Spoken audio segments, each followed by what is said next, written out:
हाय दोस्तों, आपका हमारे YouTube चैनल जार्विस क्लासेस पर स्वागत और अभिनंदन है।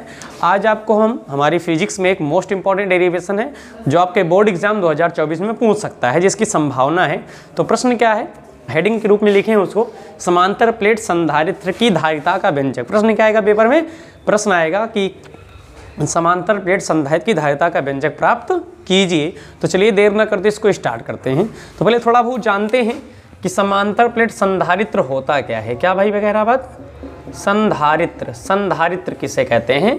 तो संधारित्र के बारे में ध्यान सुनिएगा। यह एक ऐसी युक्ति है, यह एक ऐसी युक्ति है, यह एक ऐसी युक्ति है जिसमें क्या करते हैं, आवेश को संचित करते हैं। किसको? आवेश को संचित करते हैं। ठीक, यानी आवेश संचित करने की युक्ति को हम क्या करते हैं? संधारित्र कहते हैं। और इसकी जो ये क्षमता है, क्या भैया? आवेश संचित करने की क्षमता। क्या? आवेश संचित करने की क्षमता को ही हम क्या कहते हैं? धारिता कहते हैं। क्या कहते हैं? धारिता कहते हैं। और धारिता को लिखते किससे? सी से। और सी बराबर फार्मूला होता है Q/V के। ये छोटी मोटी बातें आपको पता होगी। क्या बताया हमने? संधारित्र किसे कहते हैं? संधारित्र यह एक ऐसी युक्ति है जिसमें आवेश को क्या करते हैं? हम संचित करते हैं। और संधारित्र की क्षमता किसे कहते हैं? सॉरी, धारिता किसे कहते हैं? आवेश संचित करने की क्षमता को हम क्या कहते हैं? धारिता कहते हैं। इसे हम क्या करते हैं? सी से व्यक्त करते हैं। अब समांतर प्लेट है। अब समांतर प्लेट का मतलब बना रहे हैं संधारित्र, लेकिन किस प्लेटों से? समांतर, यानी दो प्लेटें होंगी जो परस्पर क्या रखी हैं? समांतर रखी। उनसे हम क्या करते हैं? युक्ति बना रही, जिसमें हम आवेश को क्या करते हैं? संचित करते हैं। जैसे आपने देखा होगा जो हमारे घरों में बैटरियां होती हैं उसमें 6 प्लेटें होती। कितनी प्लेटें? 6। 1 2 3 4 5 6। प्रत्येक प्लेट 2 वोल्ट की होती है। प्रत्येक कितनी वोल्ट की होती है भाई? 2। जो घर में नोट, टोटल हमारे जो घर की बैटरी होती है कितने की होगी? 12 वोल्ट की। इसमें जो प्लेटें लगी हैं यही प्लेटें क्या हैं? संधारित्र हैं। यही प्लेटें क्या हैं? संधारित्र। क्योंकि बैटरी भी क्या करती है? आवेश को संचित करती है, यानी चार्ज करती है। तभी बाद में हमें क्या मिलता है? उससे हम लाइट को प्रोड्यूस करते हैं। ठीक, तो संधारित्र किसे कहते हैं? संधारित्र एक ऐसी युक्ति है जिसमें आवेश को क्या करते हैं? हम संचित करते हैं। और आवेश को संचित करने की क्षमता को हम क्या कहते हैं? धारिता कहते हैं, जिसे सी से व्यक्त किया जाता है। और सी बराबर होता है Q/V के। इसके अगर मात्रक की बात करें, किसके? धारिता के मात्रक की बात करें तो धारिता का जो मात्रक होता है वो फैरड होता है। क्या होता है? फैरड होता है। ध्यान सुनना, ठीक है।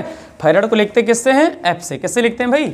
F से। तो ये थोड़ा बहुत बातें थी समांतर प्लेट और संधारित्र के बारे में। चलिए हम इस डेरिवेशन को करते हैं।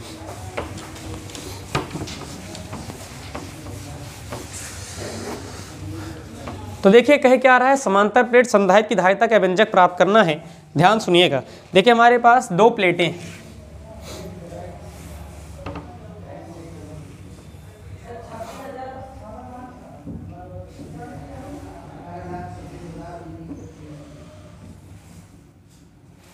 एक प्लेट AB है, एक प्लेट क्या हमारे पास? CD है। ठीक, दोनों का जो क्षेत्रफल है वो क्या है? A है। और ये प्लस आवेशित है। कैसी आवेशित है? प्लस आवेशित है। और ये कैसी है भाई? ऋण आवेशित है। ठीक, दोनों को हम क्या कर रहे हैं? परस्पर जोड़ रहे हैं। जोड़ दिया है। इन दोनों प्लेटों को हम क्या कर रहे हैं? जोड़ दे रहे हैं। ठीक,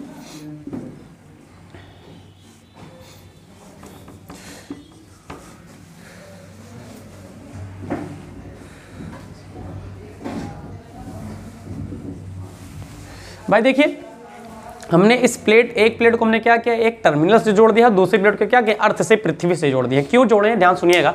इसलिए जोड़ा गया है क्योंकि भाई इसमें आवेश को एकत्र कर रहे हैं। अगर आवेश की मात्रा बहुत ज़्यादा हो जाती है तो हमारे संधारित्र के खराब होने की संभावना बढ़ जाती है। इसलिए हमने इसको किससे जोड़ दिया है? पृथ्वी से जोड़ दिया है। क्योंकि जो पृथ्वी है उसमें अपार आवेश का भंडार है। अगर धनावेश होगा तो पृथ्वी क्या करेगी? उसको खींच लेगी। अगर ऋणावेश होगा तो पृथ्वी इधर से धनावेश भेज दी जाएगी, जिससे उसकी मात्रा क्या हो जाएगी? कम हो जाएगी। इसी तरीके से आपने पहले गांव में देखा होगा, जब लाइट लगती थी तो अर्थिंग पहले एक सरिया क्या होती थी भाई, कहीं पर क्या करते? जमीन में गाड़ देते थे। उससे घर के तार को क्या कर देते? जोड़ देते थे। जब कभी कभी लाइट कम आ जाती थी तो करते क्या थे? उसमें आपने देखा होगा नमक लेते थे। क्या लेते थे? नमक। और नमक को घोल के डालते थे। अब काहे डालते थे पता है? इसलिए डालते थे क्योंकि नमक क्या होता है? NaCl।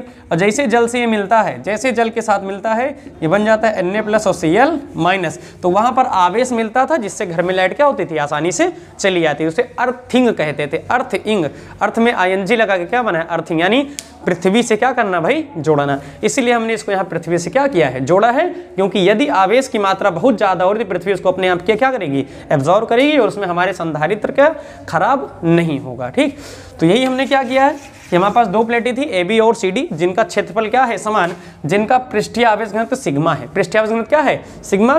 इन दोनों प्लेटों के बीच की दूरी स्मॉल d है। क्या दोनों प्लेटों के बीच की दूरी स्मॉल d है। इसे हमने क्या किया है, टर्मिनल और पृथ्वी से जोड़ दिया है। अब सुनिए, जब प्लस है और माइनस, तो भाई सभी को पता होगा क्या उत्पन्न होगा, वैद्युत क्षेत्र उत्पन्न होगा, और वैद्युत क्षेत्र क्या उत्पन्न होगा, E। क्या उत्पन्न होगा, वैद्युत क्षेत्र E।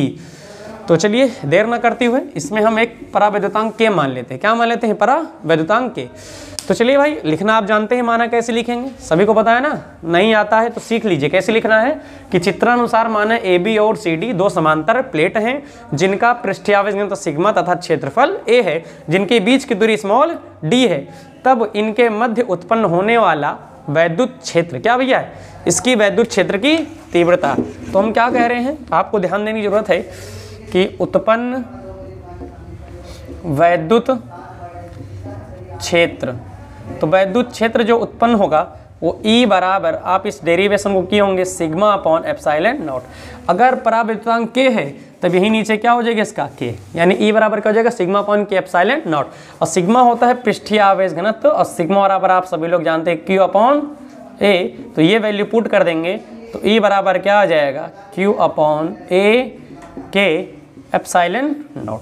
भाई देखिए, जब वैद्युत क्षेत्र है और दूरी है तो जाहिर सी बात है विभव भी उत्पन्न होगा। क्या उत्पन्न होगा, विभव। और विभव आप सभी लोग जानते हैं कि विभव और वैद्युत क्षेत्र की तीव्रता में संबंध क्या होता है, V बराबर E इंटू डी के। क्या होता है, V बराबर E इंटू डी के। तो V E की वैल्यू देख रहे हैं ना, Q upon A K epsilon not into D. ये आ गया विभव का मान। किसका मान आ गया, विभव का मान। हमें निकालना क्या है, धारिता। क्या निकालना है, धारिता। तो धारिता कैसे निकालते हैं, अभी इसके पहले बताए थे। आवेश को संचित करने की क्षमता को हम धारिता कहते हैं, और धारिता को लिखते किससे हैं, C से। किससे लिखते हैं, C से। और धारिता C बराबर क्या होता है, Q अपॉन V के। क्या होता है, C बराबर Q upon V। Value put कर देंगे, C बराबर Q अपॉन V। अब V का मान देखिए, ये लिखा है Q upon A K epsilon not into D. Q से Q कैंसिल, और A के एप्सिलॉन नॉट कहाँ चले जाएगा, ऊपर। तब फार्मूला आ जाएगा C बराबर A K epsilon not upon D. तो पेपर में जब क्वेश्चन केवल इतना पूछे कि समांतर प्लेट संधारित्र की धारिता, तब आप व्यंजक यहीं तक करके छोड़ देंगे। लेकिन पेपर में यही प्रश्न थोड़ा घुमा के जब पूछता है, प्रश्न क्या रहता है, कहता है कि समांतर प्लेट की संधारित्र की धारिता का व्यंजक प्राप्त कीजिए तथा यह भी बताइए कि इसके बीच परावैद्युतांक रखने पर इसकी धारिता पर क्या प्रभाव पड़ता है। यानी कहने का मतलब कि प्लेट के बीच में जो परावैद्युतांक K रख रहे हैं उसमें क्या प्रभाव पड़ेगा। तो चलिए इसको हम और करके दिखाते हैं आपको थोड़ा सा। देखिए, हम मान लेते हैं कंडीशन, ध्यान सुनिएगा। कंडीशन ये कह रही है कि यदि परावैद्युतांक K ना हो, परावैद्युतांक K ना हो, तब धारिता क्या होगी, तब धारिता, तो तब जो धारिता होगी उसको मान लेते हैं C नॉट। क्या मान लेते हैं, C नॉट। देखिए जो फार्मूला है सेम ही फार्मूला रहेगा, ध्यान सुनिएगा। A, लेकिन K को हटा देना है क्योंकि परावैद्युतांक K नहीं है, तब हो जाएगा A epsilon not upon D. समीकरण क्या मान लो, 1। और कंडीशन 2 है कि जब भाई परावैद्युतांक हो, जब परावैद्युतांक क्या हो, इसके बीच में रखा हो, तब ये प्रूफ किए। देखिए, यानी हम कह रहे हैं कि यदि परावैद्युतांक K उपस्थित हो, तो जब K परावैद्युतांक उपस्थित होगा तब यही जो धारिता का फार्मूला हो C बराबर A K epsilon not upon D हो जाएगा। समीकरण क्या मान लो, इससे 2। अब समीकरण 1 को 2 से क्या कर दो, भाग कर दीजिए। क्या कर दीजिए, भाग, यानी 1 डिवाइडेड बाई सेकेंड। तो C नॉट है 1, और सेकेंड का क्या है C। देखिए C नॉट की वैल्यू क्या है, A epsilon not upon D, and divided by A K epsilon not upon D. देखिए इस डिवाइड को चेंज करेंगे मल्टीप्लाई में, तो भाई सभी को पता है अंश हर बन जाता है, हर क्या बन जाता है, अंश। यानी ये जो समीकरण देख रहे हैं हमारे, ये इस तरीके से हो जाएगा C नॉट अपॉन C, और ये अपोजिट हो जाएगा, यानी A epsilon not upon D, और मल्टीप्लाई ये चला जाएगा ऊपर D अपॉन हो जाएगा A K epsilon naught. D से D कैंसिल, A से A कैंसिल, एप्सिलॉन नॉट से एप्सिलॉन नॉट कैंसिल, बचा क्या केवल C naught by C t is equal to 1/k। भाई क्रॉस मल्टीप्लाई हो जाएगा, C बराबर हो जाएगा K इंटू C0।